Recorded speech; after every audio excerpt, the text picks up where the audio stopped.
Post-traumatic stress disorder really has a lot to do with how you perceive reality following a traumatic event.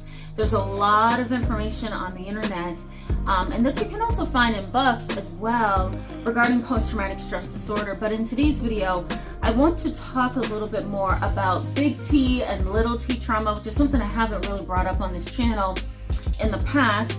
I also want to highlight some traumatic situations that really do qualify you for the diagnosis of post-traumatic stress disorder.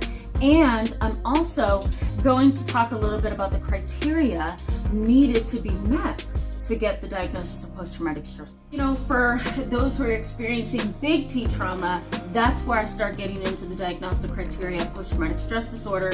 And then I start really looking at, administering questionnaires and assessments and really digging deep into histories and things like that.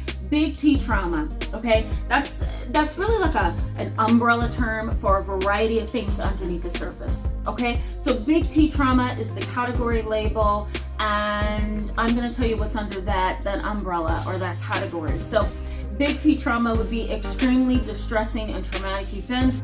So you're going to need criterion A. What's criterion A? Well, criteria A is a stressful event, a traumatic event, or exposure to a traumatic event or stressful event, a stressor.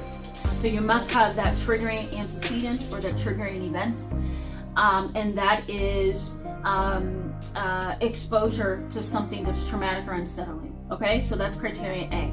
Criteria B is basically intrusion symptoms. So you have to have those intrusive thoughts of the incident throughout the day, throughout the month, that pops up